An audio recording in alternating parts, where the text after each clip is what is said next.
लगभग 2300 साल पहले चाइना के एक फिलोसोफर हुए जिनका नाम था जुआनजी।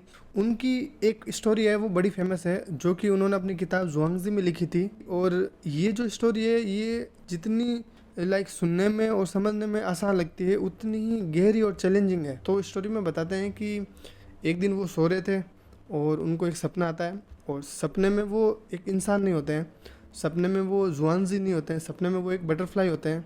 और बटरफ्लाई बन के वो उड़ रहे होते हैं और उनका शरीर एकदम हल्का सा होता है। वो कभी इस फूल पे होते हैं, कभी उस फूल पे होते हैं, मस्ती से घूम रहे होते हैं, मज़े कर रहे होते हैं।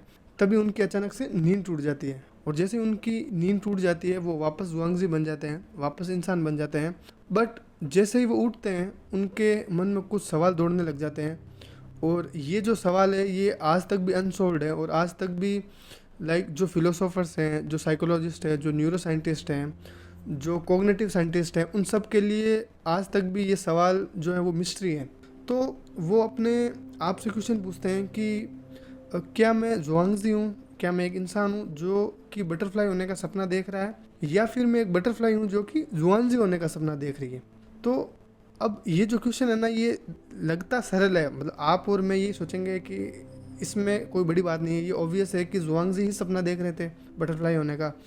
बट ये जो सवाल है ना ये बड़ा गहरा है, क्योंकि वो इस बात को लेकर कंफ्यूज नहीं थे कि वो बटरफ्लाई है या इंसान है।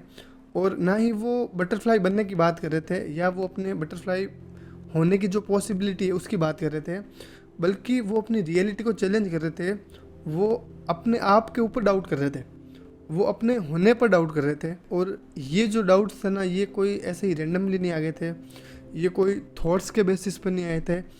जुआंगजू ने अपनी लाइफ को, अपने आप को बड़ी बारीकी से ऑब्जर्व किया था, अपने आप को समझ के, अपने एक्सपीरियंस को गहराई से देखने के बाद ये डाउट्स आए थे।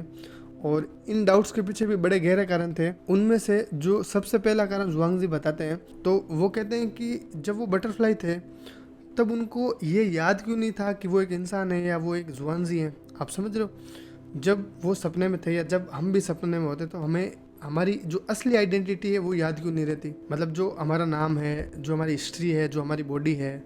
तो जुआंजी बोल रहे हैं कि मुझे ये याद क्यों नहीं था कि मैं जुआंजी हूँ, ये मेरी बॉडी है, या जो मेरी हिस्ट्री है, या जो जो भी हमारी मेमोरीज, वो सब मुझे याद क्यों नहीं थी। मुझे केवल बटरफ्लाई होने का ही एहसास क्यों हो रहा था। और दूसरा कि उनको जब वो सपना देख रहे थे तब उनको एक पल के लिए भी महसूस नहीं हुआ कि वो सपना देख रहे हैं। आप खुद सोचे ना कि जब आप सपना देखते हो तब भाई आप हंसते हो सपने में, आप कूदते हो, आप डरते हो, आप अलग अलग कैरेक्टर निभाते हो, पर आपको कभी ये महसूस नहीं होता कि वो एक फेक रियलिटी है, वो एक सपना है। जब आप सपने में होते तब बिल्कुल भी नहीं लगता कि वो सपना है। जब हमारी आँख खुलती है तब हमें ऐसे यकीन आता है हाँ वो सपना था। बट जब हम सपने में होते हैं तब हमें वो सपना सपना लगता नहीं है, वो एकदम रियलिटी लगती है। तो जो जुआंगजू के डाउट थे वो बड़े वाजिब थे और वो इन्हीं कारणों की वजह से थे।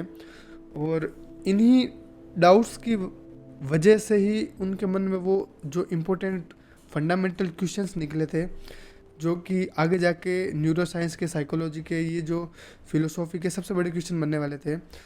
उनमें से सबसे पहले वो सवाल ये पूछते हैं कि अगर मुझे ये पता नहीं चला कि वो सपना रियल था या फेक था, जब मैं सपने में था तब मुझे ये बिल्कुल भी पता नहीं था कि वो फेक है, तो क्या गारंटी है कि अभी जो मैं हूँ या अभी जिसे मैं रियलिटी समझ रहा हूँ वो फेक नहीं है। वो भी तो फेक हो सकती है। जिसे मैं अभी एक्चुअल रियलिटी मान रहा हूँ वो भी तो एक सपना हो सकता है। क्योंकि आप ये समझिए कि इस वर्ल्ड में हमारे पास फिज़िकल रियलिटी है, मौजूद है, पेड़ है, ये रूम है, कैमरा है, गिटार है, आप समझो फिज़िकल चीज़ें हैं, तो हम उसको देख के हम बोल सकते हैं कि ये रियलिटी है। पर आप ये समझो कि जब हम सपने में होते हैं, सपने में तो कोई फिज़िकल रियलिटी भी नहीं होती, फिर भी हमें वो दुनिया कैसे दिखती है, फिर भी हम कोई कैरेक्टर कैसे बन जाते हैं, फिर भी हमें हवा, पेड़ पौधे, नदियाँ, ये सब कैसे दिखती है। इसका मतलब क्या हुआ कि ब्रेन जो है ना वो हमारा, वो बिना फिजिकल रियलिटी के भी एक रियलिटी कंस्ट्रक्ट कर सकता है। भाई एक्चुअल रियलिटी का होना कोई ये सबूत नहीं हो जाता कि हम एक्चुअल रियलिटी देख रहे हैं। आप समझ रहे हो, जब हम सपने में रियलिटी देख सकते हैं जबकि कोई फिजिकल रियलिटी है ही नहीं वहाँ पे, तो क्या भरोसा कि अभी जो मैं मान रहा हूँ, जो जुआंगजी कह रहे हैं, अभी जो मैं समझ रहा हूँ जो रियलिटी है, अभी जो मैं देख रहा हूँ, क्या भरोसा है कि ये भी सच है। दूसरा सबसे इम्पोर्टेंट सवाल वो ये पूछते हैं कि मैं हूँ कौन, और ये जो मेरे का भाव है और मेरे होने का जो एहसास है, ये आया कहाँ से। हम कहते हैं ना कि जैसे ये मेरी बॉडी है, मेरा घर है, मेरे फीलिंग्स है, आप समझ। तो ये जो मेरे का भाव है, ये कहाँ से आया, ये क्या है, और मैं कौन हूँ, और ये कौन है जो सब अपने होने का दावा करता है। लाइक जुआंगजू कहते हैं कि जैसे इस यूनिवर्स में, इस नेचर में कोई ऐसा है नहीं जो कि बोलता है कि मैं ये हूँ या ये मेरा, आप समझ रहे हो। जैसे कोई पेड़ नहीं कहता है कि ये मेरी पत्तियाँ हैं, मैं हूँ पेड़, समझ रहे हो। कोई नदी नहीं कहती कि मैं नदी हूँ, ये मेरा पानी है, आप समझ रहे हो। तो ये मैं कैसे आ गया, और जो मेरे का भाव है ये कैसे आ गया, और अगर ये रियलिटी सही नहीं है या ये रियलिटी फेक है जिसे मैं समझ रहा हूँ, तो जो मैं अपने आप को मान रहा हूँ और जो मैं मेरा कह रहा हूँ वो भी तो गलत हो सकती हैं। तो जुआंगजी के ये जो क्वेश्चन थे ना, ये केवल मतलब फिलोसॉफिकल क्वेश्चन नहीं थे, ये हमारे एग्जिस्टेंस के सबसे फंडामेंटल और सबसे इम्पोर्टेंट क्वेश्चन थे। और शायद यही वो क्वेश्चन है जो हमें दूसरों से अलग करते हैं, यही वो क्वेश्चन है जो हमारी कॉन्शियसनेस को समझाता है, यही वो क्वेश्चन है जो हमारे इंटेलिजेंस को दर्शाता है, आप समझ रहे हो। तो ये क्वेश्चंस और कोई नहीं पूछ सकता, ये क्वेश्चन और कोई कर नहीं सकता, कोई भी अपने खुद के ऊपर डाउट नहीं कर सकता हमारे अलावा। तो ये जो सवाल है ना, यही हमको दूसरों से अलग करते हैं। तो अब ये जो सवाल थे जुआंगजू के, इंसान के हाईएस्ट कॉन्शियस लेवल को दर्शाते हैं। बट जुआंगजू को ये इन सवालों के आंसर्स मिले या नहीं मिले वो नहीं पता। बट जुआंगजू के बाद बहुत सारे फिलोसोफर्स आए जिन्होंने इन सवालों को समझने की कोशिश की और इन सवालों को अलग अलग तरीके से एक्सप्लोर किया। और इन्हीं में से एक थे फ्रेंच के सबसे बड़े फिलोसोफर और मैथमेटिशियंस जिनका नाम था रेने डेकार्ट, जिन्होंने ये जो जुआंगजी के ये जो सवाल थे उनको एकदम डेप्थ से समझा, इनको एक्चुअल तरीके से ऑब्जर्व किया और इन चीज़ को समझा। और उन्होंने फिर एक चीज़ कंक्लूड की, वो स्टेटमेंट देते हैं। वो कहते हैं कि there are no certain indications by which we may clearly distinguish wakefulness from the sleep. यानी हमारे पास ऐसा कोई फाइनल प्रूफ नहीं है जो जिससे हम लाइक 100% सर्टेनिटी से कह सकें कि ये जो रियलिटी है जो हम एक्सपीरियंस कर रहे हैं अभी, ये एक्चुअल है और ये रियल है। वो ये कह रहे हैं कि ये जो रियलिटी ये फेक भी हो सकती है और ये एक्चुअल रियलिटी है, इसे हम प्रूव भी नहीं कर सकते। और आप ये एक बात समझने की कोशिश करो कि यहाँ पे रेने डेकार्ट और जुआंगजी ये नहीं कह रहे कि ये जो रियलिटी जो हम एक्सपीरियंस कर रहे हैं वो फेक है, ये गलत है, या हम जो बोल रहे हैं वो चीज़ सही है। बात वो नहीं है। यहाँ ये दोनों ये कन्वे करना चाह रहे हैं कि हम जिस रियलिटी को सच मान रहे हैं और हम रोज़मर्रा की लाइफ में जिस रियलिटी को सच मान बैठे हैं, वो अलग भी हो सकती है, वो बड़ी गहरी हो सकती है, वो अलग हो सकती है। वो हमें लाइक ये समझाने की कोशिश कर रहे हैं कि हमने कैसे हमारी रियलिटी को और हमारे एग्जिस्टेंस को लाइक नॉर्मलाइज कर दिया, कितना हमने नॉर्मलाइज कर दिया। हमारे लिए ये कितनी आम बात हो गई हमारी एग्जिस्टेंस और ये रियलिटी। जबकि अगर आप थोड़ा सा ऑब्जर्व करो, समझने की कोशिश करो, तो हमारी एग्जिस्टेंस और ये रियलिटी सबसे मिस्टीरियस चीज़ है। आप समझो कि हम यहाँ क्यों हैं, हम इस नेचर पे क्यों हैं, हम इस अर्थ में क्यों हैं, हम ऐसे क्यों हैं, हम बोल कैसे पा रहे हैं, हमारे कॉन्शियसनेस का कारण क्या है, इस पूरे यूनिवर्स में कितनी गैलेक्सी है, आप समझो कितने वर्ल्ड है, कितने कितने लोग होंगे, ये सब हो क्यों रहा है, इसका कारण क्या है। तो हमारी जो एग्जिस्टेंस है और ये जो रियलिटी है और हम जो इस रियलिटी को एक्सपीरियंस कर पा रहे हैं, आप समझ रहे हो, तो ये नॉर्मल बात नहीं है, ये बड़ी स्ट्रेंज बात है और बड़ी मिस्टीरियस बात है। भाई जैसे हम रोज़ सुबह उठते हैं एक बॉडी के अंदर और फिर हम हमारा काम करने जाते हैं और हम काम करते हैं, फ़ोन चलाते हैं, फ़ोन स्क्रॉल करते हैं, लोगों से मिलते हैं, वापस आ जाते हैं और सो जाते हैं, और हमारी कितनी टेंशन्स हैं, कितनी सफरिंग है, कितने दुख है, आप समझ। तो ये सब चीज़ें होती है और एक दिन हम मर जाते हैं, आप समझ। तो हमारे लिए हमें ये पता नहीं चलता कि हमारी एग्जिस्टेंस और रियलिटी कितनी खतरनाक है। हम इसी में उलझ के रह जाते हैं, हम इस रियलिटी को सच मान के इसी के थ्रू एक्ट करते हैं, आप समझ रहे हो। तो ये डेकार्ट और जो जुआंगजी है वो हमें ये महसूस करवाने की कोशिश करना चाहते हैं कि ये जो रियलिटी है और हमारा जो एग्जिस्टेंस है और इस रियलिटी का हमारा जो एक्सपीरियंस है, ये चीज़ें इस पूरे यूनिवर्स की सबसे स्ट्रेंज और सबसे मिस्टीरियस चीज़ है। इन पे डाउट होना ज़रूरी है, इन पे क्वेश्चन करना ज़रूरी है, इनको ऑब्जर्व करना ज़रूरी है, क्योंकि ये चीज़ें केवल दिखती सरल है, बाकी ये चीज़ें बड़ी मिस्टीरियस, बड़ी गहरी और बड़ी कॉम्प्लेक्स है। तो रियलिटी को और इन सब चीज़ों को कई सालों तक फ़िलोसॉफ़ी के ज़रिए समझने की कोशिश करी गई, फ़िलोसॉफ़ी के थ्रू समझने की कोशिश करी गई, क्योंकि 1970s तक तो कॉन्शियसनेस को और इन सब चीज़ों को साइंस ज़्यादा सीरियसली लेता नहीं था, या साइंस इसको ज़्यादा इम्पोर्टेंट टॉपिक मानता नहीं था। और फिर धीरे धीरे इन क्वेश्चंस का इंटरेस्ट बढ़ा और इन सवालों को कॉग्निटिव साइंस और न्यूरो साइंस, कॉन्शियसनेस के आप समझ, इन सब पे रिसर्च चालू हुई और साइंस ने भी इस चीज़ को एक्सप्लोर करना शुरू किया। और फिर अलग अलग साइंटिस्ट ने, अलग अलग फिलोसोफर ने अपने अपने तरीके से इन चीज़ों को समझने की कोशिश की। जैसे कि निक बॉस्टॉम, वो कहते हैं कि ये थ्योरेटिकली पॉसिबल है, ये हो सकता है कि हम किसी हाईली एडवांस्ड कंप्यूटर के अंदर जी रहे हों। वो ये थ्योरेटिकली दावा करते हैं कि ये हो सकता है कि हम किसी गेम के अंदर हो, एक गेम है और उसके अंदर हम एक कैरेक्टर प्ले कर रहे हैं, ये जो रियलिटी है ये पूरा गेम है। और एक और बड़े इंटरेस्टिंग फिलोसोफर और साइंटिस्ट है जिनका नाम है हिलेरी पुटनेम, और उनका एक फेमस स्टेटमेंट है, वो कहते हैं कि ब्रेन इन ए वेट, यानी उनका कहने का मतलब ये है कि अगर किसी इंसान के अंदर से उसका ब्रेन निकाल दिया जाए और किसी एक डब्बे के अंदर रख दिया जाए और उस डब्बे के अंदर कुछ ऐसे लिक्विड डाल दिए जाएं जिससे कि वो ब्रेन जिंदा रहे, और फिर कंप्यूटर से कुछ इलेक्ट्रॉनिक सिग्नल्स दिए जाएं जैसे कि हमारे सेंसेस देते हैं, जैसे हमारी सेंसेस, जैसे आंखें हैं या हाथ है या कान है या स्मेल करते हैं हम, नाक है आप समझ, तो ये जो सिग्नल भेजते हैं हमारे ब्रेन को, तो ऐसे ही कोई इलेक्ट्रॉनिक सिग्नल्स कंप्यूटर के थ्रू अगर हम भेजें तो ब्रेन को एकदम ऐसा लगेगा कि वो एक्चुअली में चल रहा है, या वो एक्चुअली में रियलिटी को देख रहा है, या वो एक्चुअली में जी रहा है, ये दुनिया देख रहा है, जबकि वो एक्चुअल में केवल एक सिग्नल्स रिसीव कर रहा है। आप समझ रहे हो? तो ये बताता है कि ये रियलिटी कितनी कॉम्प्लेक्स है और कितनी स्ट्रेंज है।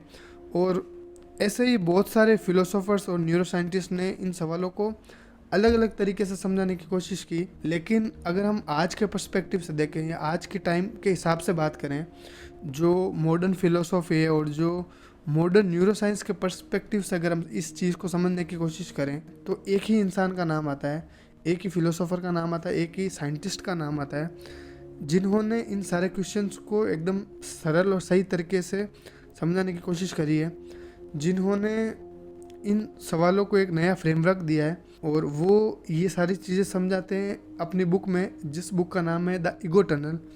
और इन साइंटिस्ट का, फिलोसोफर का नाम है थॉमस मेट्जिंगर, और थॉमस फिलोसोफर भी हैं और साइंटिस्ट भी हैं।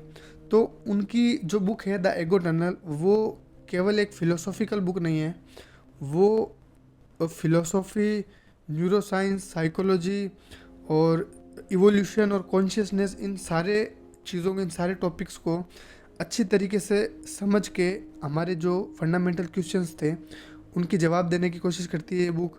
और मेन पॉइंट ये आता है फिर कि ये जो बुक है ये इन सवालों के कैसे आंसर करती है, और जो थॉमस मेट्जिंगर है ये कौन है, और फिर इन्होंने इस बुक का नाम द ईगो टनल ही क्यों रखा, ईगो का और सेल्फ का क्या रिलेशन है, ईगो का और रियलिटी का क्या कनेक्शन है, और आखिर ये ईगो है क्या। और सबसे शॉकिंग बात और सबसे इंटरेस्टिंग बात जो कि थॉमस इस बुक में जो सबसे बड़ा स्टेटमेंट देते हैं, वो कहते हैं कि नो वन एवर वॉज और हैड ए सेल्फ, यानी जो हम कहते हैं ना मैं हूँ, या जिसे हम मैं की पहचान समझते हैं, हम समझते हैं कि कोई मैं है, आप समझो, तो मेट्जिंगर क्या कह रहे हैं कि वैसा कोई मैं आपके अंदर कभी एग्जिस्ट करता ही नहीं था और ना करता है। भाई अगर मैं आपसे अभी आपको पूछूं कि आप क्या कर रहे हो अभी, तो आप क्या बोलोगे, भाई मैं बैठा हूँ, मैं वीडियो देख रहा हूँ, या मैं पानी पी रहा हूँ, या मैं सांस ले रहा हूँ, या मैं सोच रहा हूँ। तो थॉमस क्या कह रहे हैं कि ये जो मैं है, जो आपको लग रहा है कि जो कर रहा है, ये जो मैं है, या जो ये मैं का जो एहसास है, आपको लग रहा है कि कोई अंदर कोई मैं बैठा है या ऐसा कुछ है, तो थॉमस क्या कह रहे हैं कि ऐसा कोई भी तरीके का जो सेल्फ है ना, वो एग्जिस्ट करता ही नहीं है। और आप ये समझने की कोशिश करो कि कितनी स्ट्रेंज बात है। क्या ऐसा हो सकता है कि हम इतने समय तक जिसे मैं समझ रहे थे या हम समझ रहे थे कि हमारे अंदर कुछ है या कोई है, वैसा कोई एग्जिस्ट ही नहीं करता, ऐसा क्या हो सकता है, आप समझ रहे हो।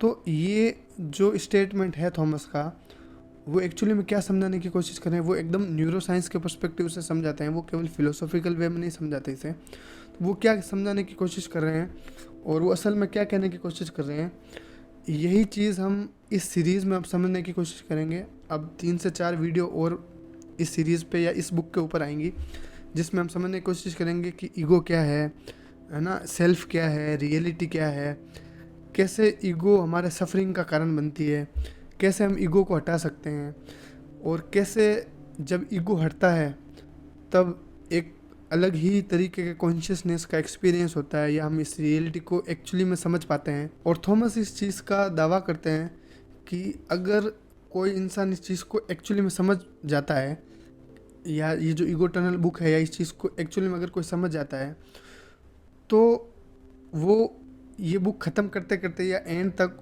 वो एक्चुअली में कन्विंस हो जाता है, या वो समझ जाता है कि ऐसा कोई सेल्फ ना तो एग्जिस्ट करता था ना एग्जिस्ट करता है। तो अब इस पूरी चीज़ की जो शुरुआत होती है, इस पूरी किताब की जो शुरुआत होती है, या इस चीज़ को समझने की जो शुरुआत है, वो हमें ईगो से करनी होगी। और जहाँ हमारा सबसे जो पहला क्वेश्चन होगा, या अंडरस्टैंडिंग का जो सबसे पहला स्टेप होगा इस बुक का, वो होगा ये समझना कि ईगो क्या है, व्हाट इज़ एन ईगो। अब वीडियो में आगे बढ़ने से पहले हमें थॉमस के बारे में थोड़ा बहुत जान लेना चाहिए, उनका बैकग्राउंड क्या है, जो कि द ईगो टनल के ऑथर हैं और जिनके ऊपर ये पूरी सीरीज़ होगी। थॉमस जर्मनी के फिलोसॉफी ऑफ माइंड और कॉग्निटिव साइंस के रिसर्चर हैं, और वो जर्मनी के यूनिवर्सिटी के प्रोफेसर भी रह चुके हैं, और इसके साथ ही वो association of scientific studies of consciousness ASSC के को फाउंडर और प्रेसिडेंट भी रह चुके हैं। इसके अलावा वो जर्मन कॉग्निटिव साइंस सोसाइटी के प्रेसिडेंट भी रह चुके हैं। और कॉन्शियसनेस, सेल्फ और फिलोसॉफी ऑफ माइंड, ये जो कैटेगरी है, ये जो टॉपिक्स हैं, इनके ऊपर जो थॉमस की जो रिसर्च है, वो रिसर्च दुनिया की सबसे इन्फ्लुएंशियल रिसर्च में से मानी जाती है, सबसे बेस्ट मानी जाती है इस पूरे वर्ल्ड में से। और उन्होंने इन टॉपिक्स के ऊपर बहुत सारी अच्छी अच्छी किताबें भी लिखी हैं, जैसे कि being no one, the elephant and the blind and the conscious experience. और इन सब बुक्स में से और जो भी उनकी रिसर्च है, उन सब में से जो सबसे बेस्ट प्रोडक्ट है इनका, या जो सबसे फेमस और इन्फ्लुएंशियल किताब है इनकी, वो है द ईगो टनल। तो जब मैं ये बुक पढ़ रहा था, तो मेरे लिए सबसे पहले सबसे इंटरेस्टिंग बात मुझे ये लगी कि थॉमस ने इस बुक का नाम द ईगो टनल क्यों रखा।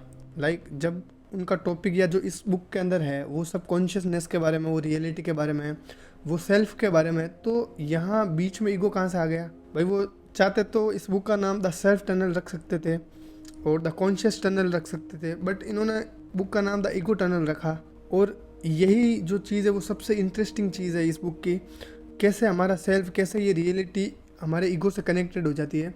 तो इसमें से हमें सबसे पहले ये समझना पड़ेगा कि ये जो बुक है, और ये जो बुक का नाम है द ईगो टनल, इसमें ईगो का मतलब क्या है और टनल का मतलब क्या है। तो सबसे पहले हम समझेंगे कि ईगो का मतलब क्या है, और इस ईगो का मतलब समझने से पहले हमें 3 चीज़ें समझनी पड़ेगी। पहले हमें रियलिटी को समझना पड़ेगा, रियलिटी क्या है, हमें कॉन्शियसनेस को समझना पड़ेगा, और फिर हमें सेल्फ को समझना पड़ेगा। तो सबसे पहले हम बात करेंगे रियलिटी की, हम रियलिटी को समझने की कोशिश करेंगे। तो रियलिटी का मतलब है कि ये पूरा यूनिवर्स, जो भी फिजिकल वर्ल्ड अवेलेबल है हमारे पास, जो एग्जिस्ट करता है, उसे हम रियलिटी कह सकते हैं।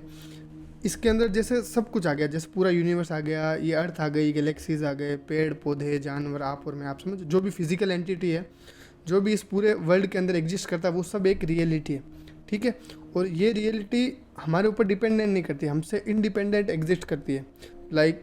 जैसे आज आप हो, आप कल मर जाओगे, तो ये आपके ऊपर डिपेंडेंट नहीं करती। आप अभी जगह वो, आपकी आंखें खुली है तो आप रियलिटी देख सकते हो, आपके लिए ये रियलिटी है। बट जैसे ही आप सोओगे, आपकी आंखें बंद होगी, तो आपके लिए एक तरीके से ये पूरी रियलिटी एक तरीके से ख़त्म हो जाएगी। तो ये रियलिटी हमारे ऊपर डिपेंडेंट नहीं करती। तो सबसे पहली बात ये है कि रियलिटी का मतलब है कि ये पूरा जो यूनिवर्स है और जो फिजिकल बॉडी है। अब ध्यान से समझना कि इसी पूरे यूनिवर्स का, इसी पूरे रियलिटी का एक छोटा सा पार्ट है आपका ब्रेन, और इसी ब्रेन की वजह से हमें ये पूरी रियलिटी का एक्सपीरियंस होता है।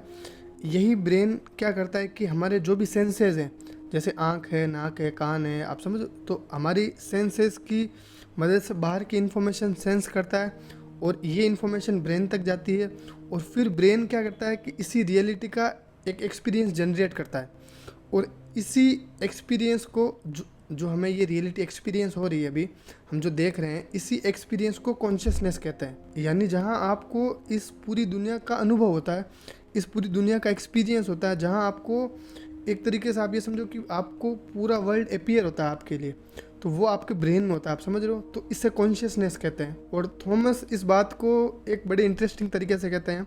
वो कहते हैं कि consciousness is the part of the world and contains the world at the same time. ये स्टेटमेंट आपको थोड़ा कंफ्यूजिंग लग सकता है, बट ये बड़ा इंटरेस्टिंग स्टेटमेंट है और बड़ा डीप है। इस चीज़ को समझने की कोशिश करना, वो क्या कह रहे हैं। थॉमस कहते हैं कि हमारी जो कॉन्शियसनेस है ना, वो खुद इस पूरे रियलिटी का बस एक छोटा सा पार्ट है, एक छोटा सा हिस्सा है। भाई ये जो रियलिटी है, इस पूरी रियलिटी में एक छोटा सा पार्ट है आपका ब्रेन, उस छोटे से पार्ट में ये कॉन्शियसनेस एग्जिस्ट करती है। तो थॉमस ये कह रहे हैं कि ये जो कॉन्शियसनेस है, ये बस पूरे रियलिटी का एक छोटा सा हिस्सा है, लेकिन इसी कॉन्शियसनेस की वजह से हमें पूरा वर्ल्ड अपीयर होता है। अगर ये कॉन्शियसनेस नहीं होती तो हमारे लिए हम ये वर्ल्ड देख ही नहीं पाते, ये हम पूरी रियलिटी एक्सपीरियंस ही नहीं कर पाते। जैसे एक पत्थर इस रियलिटी को एक्सपीरियंस नहीं कर सकता, आप समझ रहे हो। तो थॉमस क्या कह रहे हैं कि जो कॉन्शियसनेस है ना, वो इस पूरे रियलिटी का छोटा सा पार्ट है, लेकिन इस छोटे से पार्ट में ही पूरी रियलिटी भी एग्जिस्ट करती है। और आप समझो कि ये कितनी डीप बात है और कितनी इंटरेस्टिंग बात है। और आप खुद सोचो कि ये इतना बड़ा यूनिवर्स है, इस पूरे यूनिवर्स में एक छोटा सा प्लेनेट है अर्थ, उस छोटे से प्लेनेट के हम एक छोटे से ऑर्गेनिज्म हैं, और इस छोटे से ऑर्गेनिज्म के अंदर एक छोटा सा पार्ट है जिसे हम ब्रेन कहते हैं। और इस छोटे से पार्ट, इस छोटे से ब्रेन के थ्रू, इस ब्रेन की मदद से हम इस पूरे यूनिवर्स को एक्सपीरियंस कर पाते हैं, इस पूरे यूनिवर्स को देख पाते हैं। इस छोटे से पार्ट की वजह से ही हम माउंटेन्स देख पाते हैं, हम स्काई देख पाते हैं, हम लोग देख पाते हैं, हम पेड़ देख पाते हैं, हम ये पूरा यूनिवर्स एक्सपीरियंस कर पाते हैं। आप समझ रहे कितनी बड़ी बात है। और इसका मतलब ये नहीं है कि हमारा जो ब्रेन है उसके अंदर कोई यूनिवर्स पड़ा है।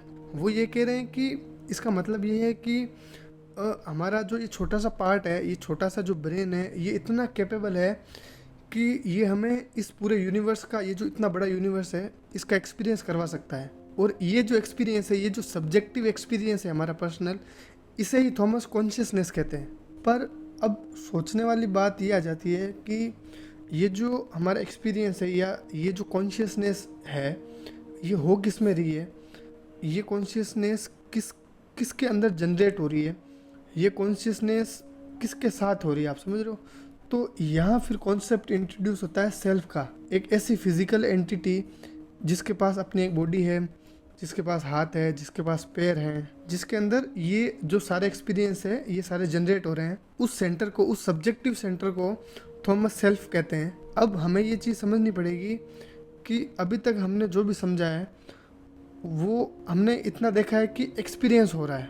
भाई एक कॉन्शियसनेस है, एक रियलिटी है और एक सेल्फ है, समझ रहे हो। तो ये केवल एक एक्सपीरियंस हो रहा है। यहाँ अभी तक कोई भी मैं नहीं है, यहाँ पे किसी भी मैं की एंट्री नहीं हुई है, यहाँ पे कोई कंट्रोल करने वाला नहीं है या कंट्रोलर नहीं है, आप समझ रहे हो। क्योंकि ये जो तीन चीज़ें हैं, जैसे जो रियलिटी और जो कॉन्शियसनेस है और जो सेल्फ है, ये तीनों इंडिपेंडेंटली है, समझ रहे हो। ये नेचर के हिसाब से काम करते हैं, ये नेचर के तरीके से काम करते हैं।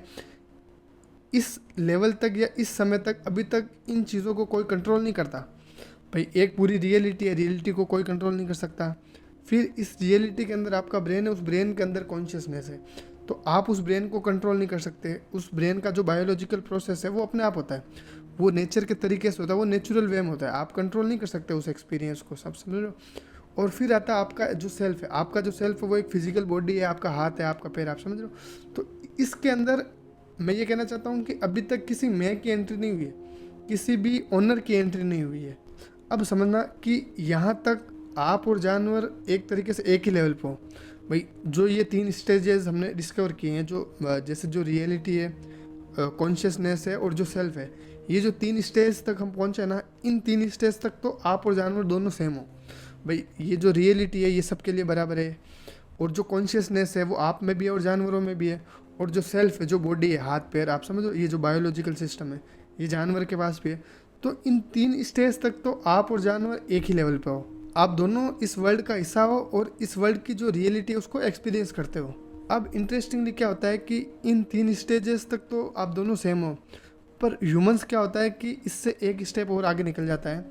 ह्यूमंस के पास एक एक्स्ट्रा कैपेबिलिटी आ जाती है और वो है ऑब्जर्विंग द कॉन्शियसनेस। यानी हम केवल एक्सपीरियंस नहीं करते, हम उस एक्सपीरियंस को भी एक्सपीरियंस करते हैं। हम ये जान सकते हैं कि हम एक्सपीरियंस कर रहे हैं, हम उस एक्सपीरियंस को देख सकते हैं, हम उस एक्सपीरियंस को ऑब्जर्व कर सकते हैं। भाई आप ऐसे समझो कि एक साइड में आप हो और एक मंकी है, ठीक है, और आप दोनों के पास केले हैं और आप दोनों केला खा रहे हो।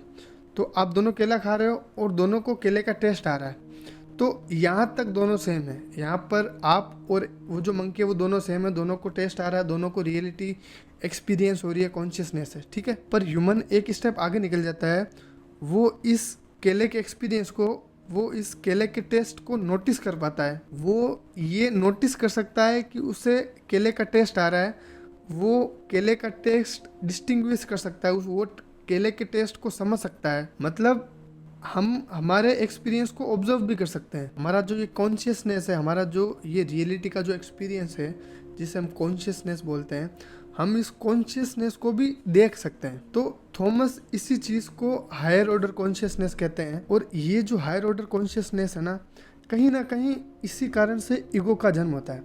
और वह कैसे, इस चीज़ को ऐसे समझना कि हमारी जो बॉडी है, लाइक जो सेल्फ है, जो इंडिपेंडेंट है, जिसका कोई ओनर नहीं है, जब ये सेल्फ इस रियलिटी को एक्सपीरियंस करता है और ये जब प्रोसेस चलता है एक्सपीरियंस का और जिसे हम कॉन्शियसनेस बोलते हैं, तो जब हम इस कॉन्शियसनेस को देखते हैं, भाई ये जो प्रोसेस है ये तो इंडिपेंडेंट है, लाइक रियलिटी है, रियलिटी के अंदर ब्रेन है, ब्रेन के अंदर कुछ सिग्नल्स गए, उससे ये रियलिटी दिख रही है। तो ये जो प्रोसेस है ये नेचुरली हो रहा है।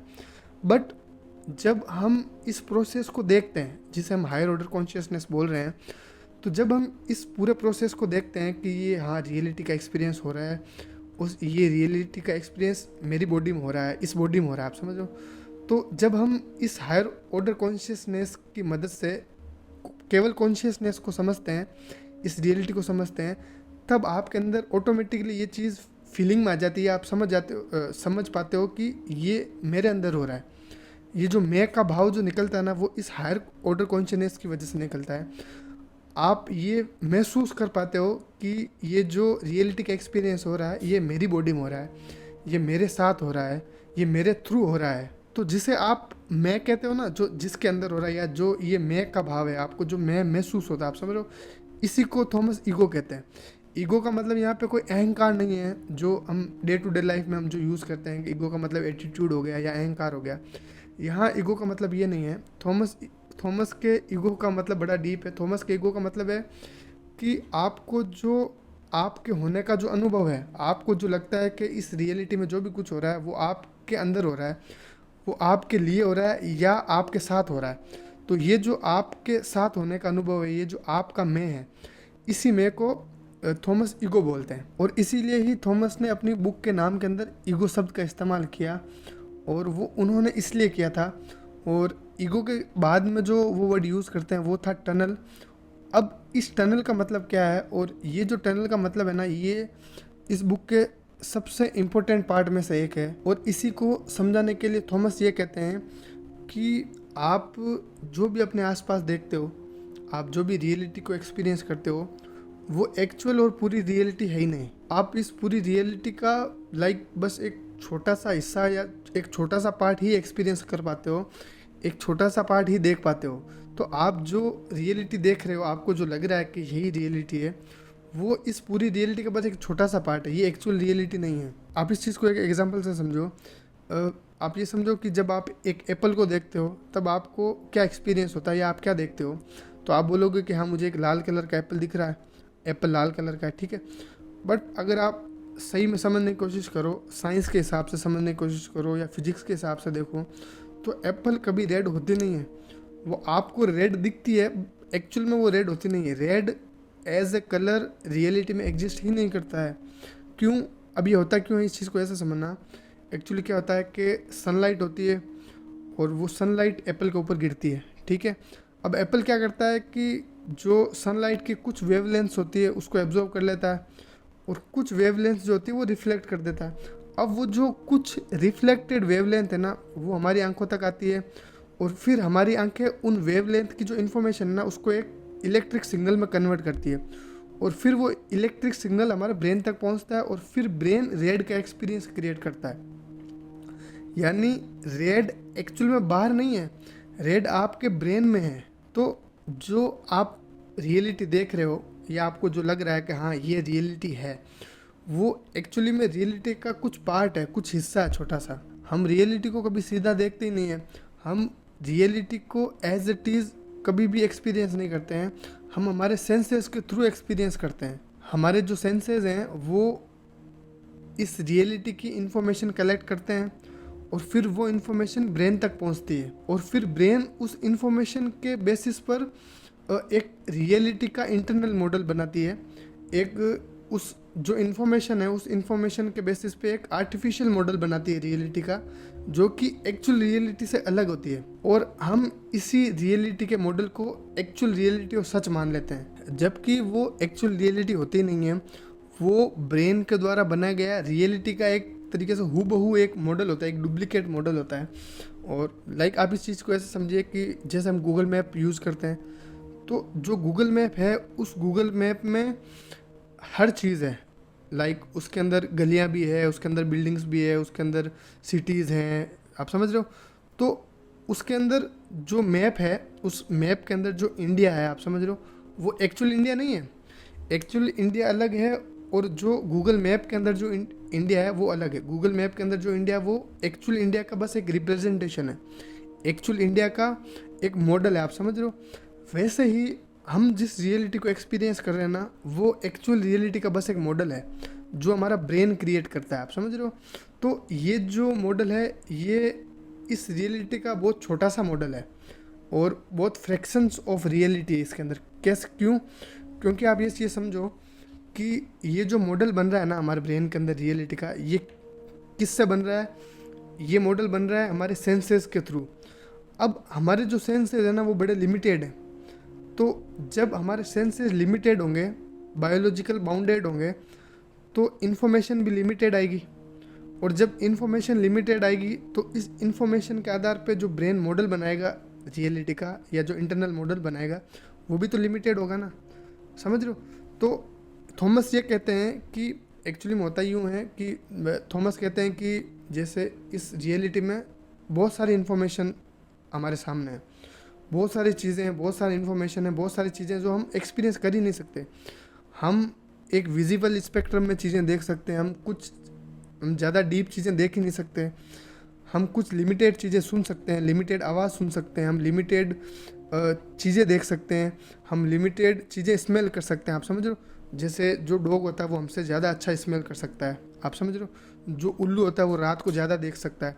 तो इन्फॉर्मेशन जो रियलिटी की इन्फॉर्मेशन है वो हर जगह अवेलेबल है, बहुत सारी है, बट हम उस बहुत सारी इन्फॉर्मेशन को एक्सेस ही नहीं कर सकते क्योंकि हमारे जो बॉडी के सेंसेस है ना वो बड़े लिमिटेड है, बड़े बाउंडेड है, आप समझ रहे हो।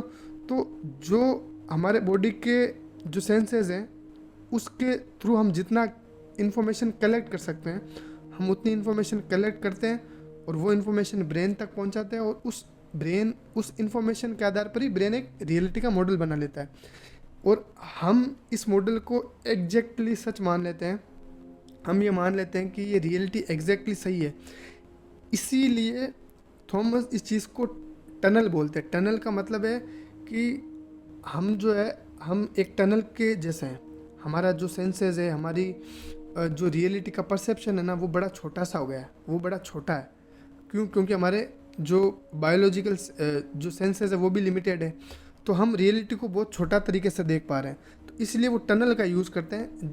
टनल में क्या होता है कि जैसे अगर हम टनल में खड़े हैं तो हम उस टनल के अंदर की चीज़ें ही देख सकते हैं, हम टनल के बाहर की चीज़ें नहीं देख सकते, आप समझ रहे हो।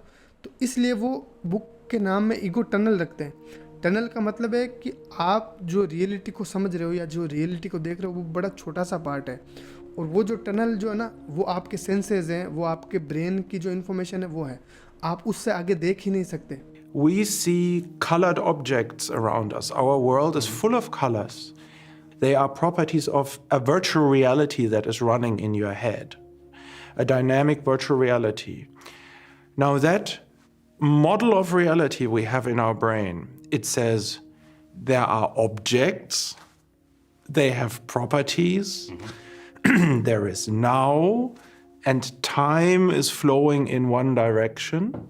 The physicists have long told us it's all not true. It's not true. You know, there are no colors, there are no objects. Ask any physics professor. Time is not unidirectional in the sense we experience it. And then our brain says another thing. They say, it's me. There is someone having it. And what I'm saying is that self-consciousness is itself a model. It's an internal model in the brain. And that's one of the most beautiful things about consciousness. We all have the feeling right now we are directly in contact with reality. You have the feeling you just look at me. It's effortless. It's immediate. You see me. But it's not. It's a model of you and a model of me, but they are transparent. And that is why you get this phenomenology of reality and directness. And that's a fantastic invention of evolution. Imagine you were on your computer desktop and you're moving your mouse pointer around. That's not what's happening in the computer. It's a user surface. The mouse pointer is a self-model. It says, I am here and now, and I can do something. Now imagine you were on your computer for so long that you would forget that this is a screen. And you would identify not with your arm and your finger, but you would identify with the mouse pointer. That's our situation.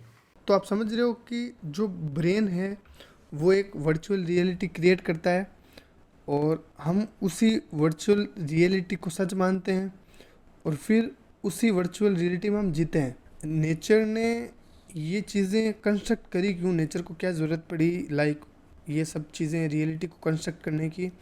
और आप ये सोचो कि अगर evolution के through हमें ये consciousness वाला सिस्टम नहीं मिलता तो इस यूनिवर्स को कोई ऑब्ज़र्व करने वाला होता ही नहीं. हम वो जगह हैं जहाँ यूनिवर्स अपने आप को ऑब्ज़र्व करता है. हम बस एक जरिया मात्र हैं. आप समझ रहे हो, हम बस एक बॉडी है. आप समझ रहे हो, हम वो जगह है जहाँ आप ये समझ रहे हो नेचर अपने आप को ऑब्ज़र्व कर रहा है हमारी मदद से. अगर हम नहीं होते, हम इन द सेंस हमारी जो कॉन्शियसनेस नहीं होती, जो हमारी हायर ऑर्डर कॉन्शियसनेस नहीं होती, तो हम कभी भी इस रियलिटी को एक्सपीरियंस ही नहीं कर पाते. कभी इस रियलिटी के एक्सपीरियंस को एक्सपीरियंस नहीं कर पाते और कभी डाउट नहीं कर पाते. तो जो जुआंगजी के जो क्वेश्चंस थे वो कितने गहरे थे अब आपको समझ में आए होंगे. और ये जो ईगो टनल बुक है इसमें जो थॉमस है वो इस चीज़ को बड़ी डीप तरीके से समझाते हैं कि नेचर ने ऐसा क्यों किया, किस तरीके से हुआ. ये जो हमें जो सेल्फ लगता है ये सेल्फ क्रिएट कैसे करता है ब्रेन साइंटिफिकली ये रियलिटी का जो मॉडल है ये कंस्ट्रक्ट करता क्यों है, ये कैसे करता है. और ये जो ईगो है ये ख़त्म कैसे होता है और जब ये ईगो ख़त्म होता है तब किस लेवल की कॉन्शियसनेस हमें एक्सपीरियंस होती है. जो हमारे अंदर जो फ्री विल है वो एक्चुअल में फ्री विल है या केवल इल्यूज़न है. जो जब हम सपना देखते हैं तो जब हम सपना देखते हैं तो वहाँ रियलिटी कैसे कंस्ट्रक्ट होती है. भाई रियलिटी के लिए फिजिकल चीज़ें होनी ज़रूरी है ना. जब फिजिकल चीज़ें होगी उसकी इन्फॉर्मेशन हमारे सेंसेस ग्रैब करेंगे फिर एक रियलिटी कंस्ट्रक्ट होगी. बट सपने में तो कोई एक्चुअल फिजिकल रियलिटी होती भी नहीं है. तो वहाँ एक्चुअल रियलिटी बनती कैसे, जनरेट कैसे होती है और वहाँ पे आपका एक कैरेक्टर कैसे बनता है. ऐसी बहुत सारे क्वेश्चंस हैं जो हमें जानना ज़रूरी है, जिससे हमें ये एहसास होता है, हमें ये महसूस होने लग जाता है कि हम जिस रियलिटी को समझ रहे हैं, हम जो रोज़मर्रा की हम जो लाइफ जी रहे हैं, हम जो चीज़ एक्चुअल में सच समझ रहे हैं वो सच है नहीं. आप समझो, हमारा ये जो समाज है, हमारी जो बातें हैं, हमारे जो नियम हैं, हमारे जो कानून हैं, ये सब हमारे द्वारा बनाए गए हैं. इसका कोई एज सच कोई रियलिटी में कोई सेंस बनता नहीं है. आप समझ जाओगे इस चीज़ को. आपके जो भी टेंशन्स हैं, आपके जो भी सफ़रिंग है, आपके जो भी ओवर थिंकिंग है, एंग्जाइटी, आप समझ जितने भी आपके सफरिंग से रिलेटेड चीज़ें हैं ना, वो धीरे धीरे कम होती जाएंगी, क्योंकि आप हल्के होते जाते हो इस चीज़ से।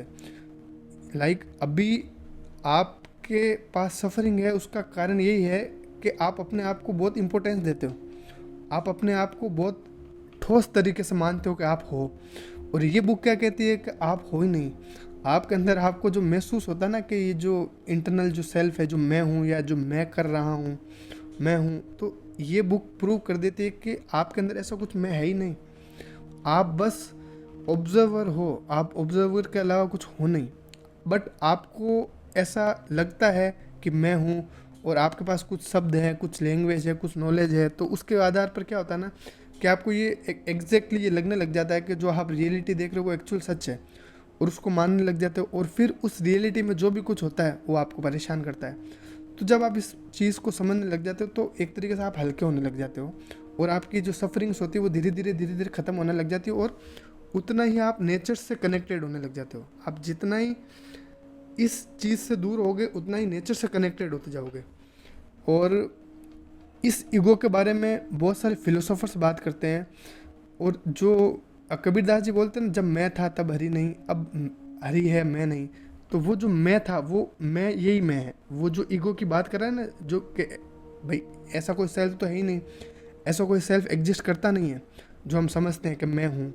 तो अगर वो एग्जिस्ट करता ही नहीं है, फिर भी हम उसको मानते हैं, और फिर हम उससे सफरिंग करते हैं, या हम उससे एक तरीके से डाइवर्ट हो जाते हैं। हम एक्चुअल रियलिटी को नहीं समझ पाते, या एक्चुअल परमात्मा को समझ नहीं पाते। आप समझ, तो कबीरदास जी कहते हैं जब मैं था, जब मेरा ईगो था, जब मुझे लगता था कि हाँ मैं हूँ, तब हरि था नहीं, अब हरि है मैं नहीं। आप समझ रहे हो? तो वो इसी ईगो को हटाने की बात करें तो थॉमस और कबीर यहाँ पे एक जैसे हो गए।